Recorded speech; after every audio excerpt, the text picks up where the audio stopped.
বর্তমান চ্যাম্পিয়নরা আগের ম্যাচে বার্সেলোনাকে 2-1 গোলে হারিয়ে দারুণ কিছুর আভাস দিয়ে রেখেছে। এদিন তো প্রতিপক্ষকে নিয়ে মেতেছিল ছেলে খেলায়, তাও আবার তাদেরই মাঠে।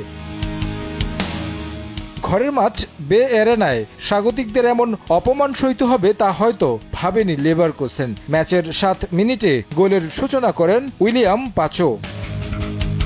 এরপর লম্বা সময় গোলের দেখা না পেলেও 33 ও 37 মিনিটে লাল কার্ড দেখেন দুই দলের দুই ফুটবলার। 10 জনের শিবিরে পরিণত হয় দুই দলই। 38 মিনিটের পেনাল্টিতে এগিয়ে যায় লেভারকুসেন। স্পট কিকে সফলভাবে লক্ষ্যভেদ করেন অ্যালেক্স গার্সিয়া। কিন্তু স্বাগতিকদের এই সুখ টেকেনি বেশিক্ষণ। বিরতিতে যাওয়ার আগে হজম করে 3 গোল 41 মিনিটে বেজিয়ে ডুয়ে করেন জোড়া গোল, সঙ্গে স্কোরবোর্ডে নাম তোলেন খাবিচ। 4-1 ব্যবধানে এগিয়ে যায় পিএসজি। 50 মিনিটে ফরাসিদের হয়ে ব্যবধান আরও বাড়ান নুনো মেন্ডেস।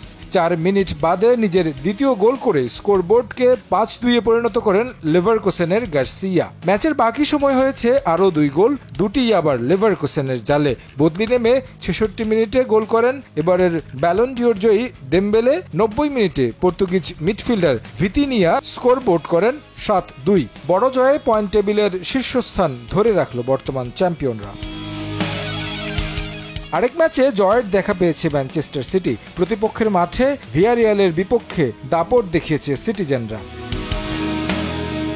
শুরু থেকে দুর্বল প্রতিপক্ষের বিপক্ষে বলের দখল নিয়ে খেলে পেপ গার্দিওলার দল। গোলটাও আসে ম্যাচের 17 মিনিটে। স্কোর করেন সিটিজেনদের গোল মেশিন আর্লিং হল্যান্ড।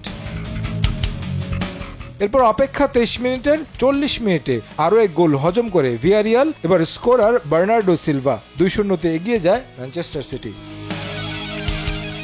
গোটা ম্যাচে 63% বল দখলে রেখে খেলে ইংলিশ ক্লাবটি। অন টার্গেটে শট নিতে পারে 7টি, যেখান থেকে 2টি গোল আদায় করে তারা। শেষ পর্যন্ত আর কোনো গোল না হলে 2-0 গোলের জয় নিয়ে মাঠ ছাড়ে ম্যানচেস্টার সিটি। তারেক হাসান শিমুল, সময় সংবাদ।